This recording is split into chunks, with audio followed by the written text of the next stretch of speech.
Bueno, bienvenidos al quinto encuentro de Leer para Saber, esta capacitación destinada a docentes del industrial.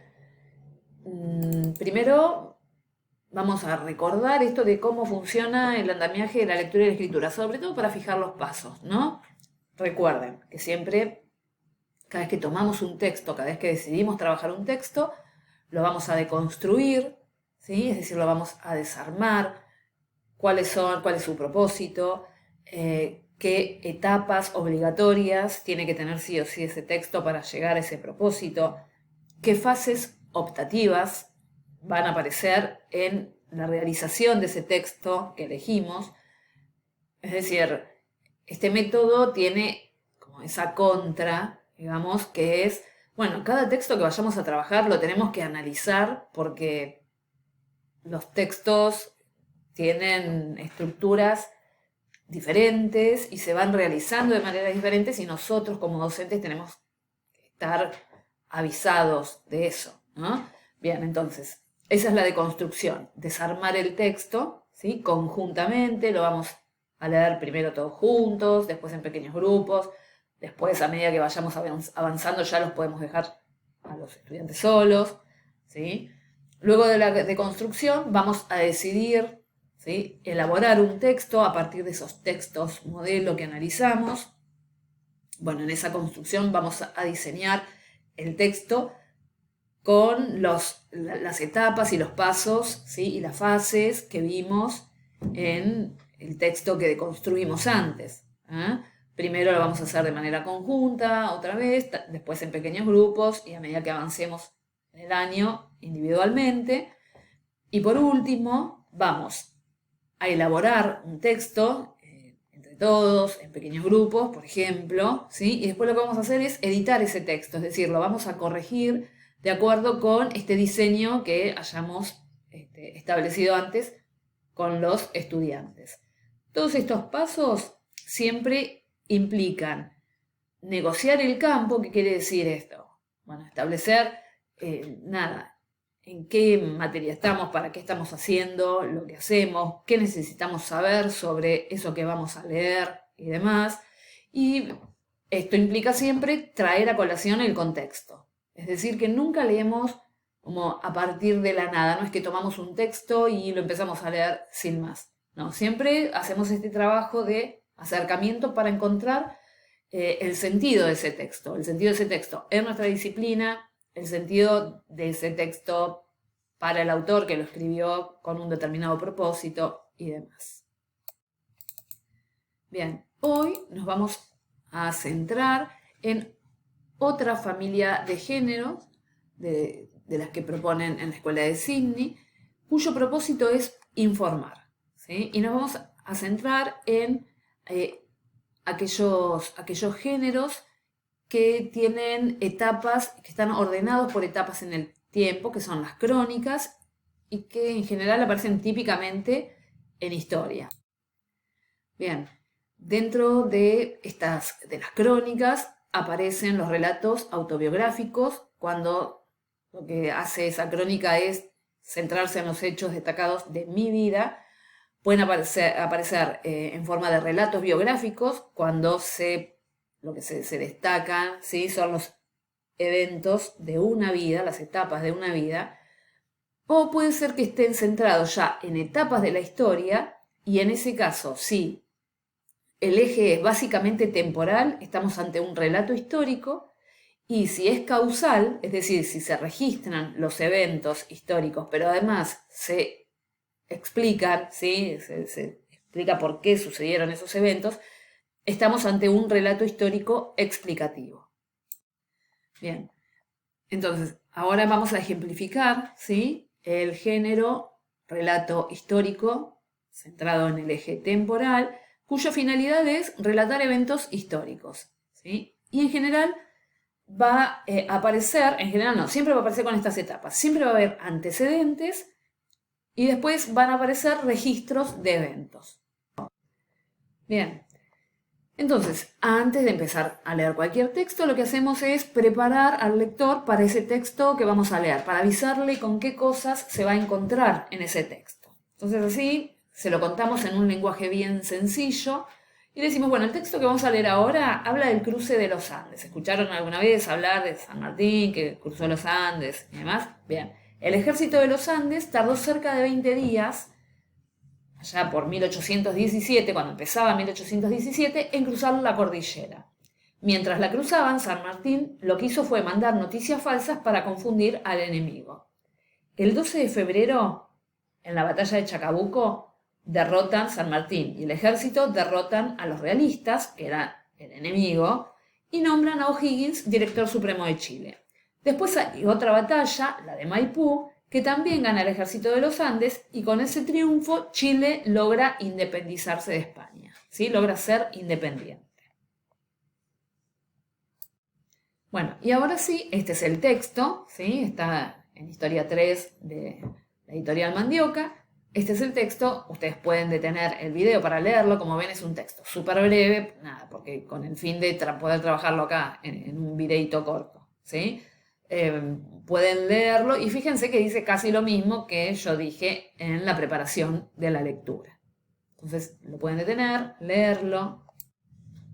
Entonces, una vez que lo leímos, bueno, recordemos cuáles son el propósito del texto, ¿no? Es registrar eventos, ¿sí? Y las etapas que conforman este género, el relato histórico temporal, es primero tienen que aparecer los antecedentes, es decir, aquello de lo que se va a hablar, y después el registro de sucesos o eventos, ¿no?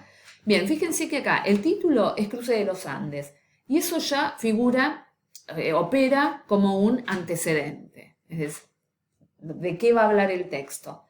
¿Sí? Ahí tenemos una pregunta guía. Yo digo, bueno, cuando digo antecedente, bueno, tengo que preguntar, ¿de qué va a hablar el texto? Y de esto, del cruce de los Andes. ¿Ah? Y el título ya, ni siquiera necesito empezar a leer el texto, ya sé que va, ¿sí?, a tratar sobre eso.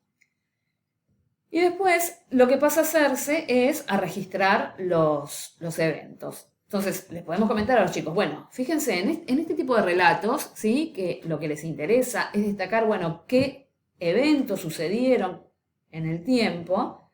¿Ah? Lo que nos importa saber es de qué va a hablar, acá ya lo sabemos por el título, ¿sí? Pero además se empieza a hablar de distintos sucesos que estuvieron relacionados con el cruce de los Andes.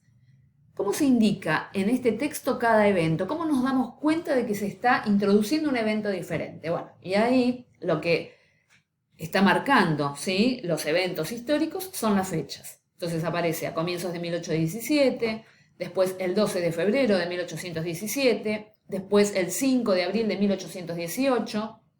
Bien, y cada una de esas fechas se asocia con un evento diferente, ¿sí? El primero es cuando comienza el cruce de la cordillera de los Andes, el segundo cuando ocurre la batalla de Chacabuco y el tercero cuando se efectiviza la independencia de Chile. Entonces, es interesante ver que los eventos, ¿sí?, en este texto están introducidos a través de fechas. ¿Para qué nos sirve ver que los eventos se ordenan a través de fechas? Y, por ejemplo, para hacer una línea histórica. Después, para resumir el texto, para entenderlo mejor, ¿sí?, voy a utilizar esas marcas que el texto me ofrece. Y ahora, además de ver la estructura de los textos, vamos a ver un recurso que es muy normal que se utilice en los textos académicos, ¿sí?, sea del nivel que fueren, ya sea universitarios como también los de nivel secundario. Vamos a hablar de las metáforas gramaticales. En general, nosotros cuando hablamos en la vida cotidiana, en el lenguaje del sentido común, ¿sí?, en general introducimos la información de manera congruente. Es decir, cuando hablamos de entidades u objetos, utilizamos sustantivos. Cuando hablamos de procesos, utilizamos verbos. Y cuando hablamos de conexiones, cuando intentamos conectar ideas, usamos conectores. Entonces, si yo digo, Juan preparó la comida porque tenía hambre, Juan y la comida, que son entidades, son sustantivos, ¿sí?, o frases sustantivas. Lo que hizo Juan fue preparar la comida y bueno, para ese proceso utilizo un verbo, ¿sí? Digo, preparó la comida y si digo, quiero hacer referencia a cuál fue la causa que llevó a Juan a preparar la comida, voy a usar el conector porque, ¿sí? Entonces Juan preparó la comida porque tenía hambre. Entonces yo ya sé que tenía hambre es la causa de que Juan haya preparado la comida. Ahí la información se está introduciendo de manera congruente. Pero en los textos más complejos, los significados no van a coincidir con la expresión. ¿Por qué? Porque yo necesito a veces generalizar acerca de una serie de eventos y empaquetarlos. Entonces voy a utilizar expresiones incongruentes. Por ejemplo, si yo quiero hacer referencia a esto de que Juan preparó la comida, ¿sí? Si yo digo, bueno, la preparación de la comida le insumió 2 horas y media. ¿Sí? Fíjense que ahí la preparación de la comida, ya no estoy diciendo de manera congruente Juan preparó la comida, ¿sí? Sino que estoy empaquetando con un sustantivo, con una nominalización, que es preparación, ¿sí? Preparación y con todo lo que sigue después de la comida, ¿sí? Estoy empaquetando esa información de manera incongruente y ya no es nada más que, que Juan hizo algo, ¿sí? Estoy implicando otras cosas, o sea, la preparación de la comida supone haber ido a comprar la comida, haber hecho la mise en place, haber cortado la cebollita, haber hecho todo eso, ¿sí? Bien, ahí entonces estoy expresando el mismo proceso, pero de una manera incongruente. ¿Por qué? Porque de esa manera me permite como referirme al hecho de que Juan preparó la comida de una manera más abstracta y más general. Esto es lo que ocurre en los textos más complejos que estamos acostumbrados a trabajar, o en la secundaria o después en la universidad. Piense que la secundaria es una preparación para la universidad, ¿sí? Entonces, una palabra más acerca de las metáforas. Nuestro lenguaje está lleno de metáforas, ¿sí? Estamos mucho más acostumbrados a estas metáforas léxicas como, por ejemplo, leíamos, todos los ojos se giraron, ¿sí? Para mirar de dónde venían los ladridos, que lo leímos en un ejemplo en los encuentros anteriores. En todos los ojos se giraron, bueno, literalmente, ¿sí? Significa que solo sus ojos se volvieron, pero sabemos que no puede ser así. Es decir, no es que los ojos giran, ¿sí? Dan vueltas en el aire solos, sino que el significado que se deduce es que todos se dieron vuelta al mismo tiempo para mirar, ¿sí? Eso es una metáfora léxica. En una metáfora gramatical, como dije antes, se codifican los eventos como grupos nominales, como entidades, para empaquetarlos en fases temporales. Entonces, yo si hablo de la derrota de los realistas, ya no digo el proceso ese que fue, los criollos derrotaron a los realistas. Si hablo de la rendición de los españoles, otra vez, los criollos obligaron, ¿sí?, a los españoles a rendirse. ¿Ya? Con la rendición de los españoles estoy empaquetando mucha más información, ¿sí? Y ahí abajo tienen un ejemplo más de metáfora gramatical. Dice, la guerra de Zapa provocó la confusión de los españoles y contribuyó a la independencia de Chile. Entonces, fíjense que ahí las noticias falsas que confundieron a los españoles, que ya se codifica con un nombre que es la guerra de Zapa, se dice que provocó la derrota de los españoles, ¿sí? Entonces, acá, en lugar de decir los españoles fueron derrotados porque se los engañó, directamente se utiliza el verbo provocar, ¿sí? Provocó, y la guerra de Zapa pasa a ser un participante que causa ese proceso, pero no lo está diciendo claramente, ¿sí? No lo dice en forma congruente, que sería, por ejemplo, los españoles perdieron el dominio de Chile porque se los confundió con noticias falsas. ¿Se entiende cómo opera la metáfora gramatical? A veces nos parecen ejemplos muy tontos, sí, pero en realidad hay que descubrir cuáles son los mecanismos, ¿sí?, que permiten entender claramente los textos. La metáfora gramatical entonces es central en esto de la comprensión.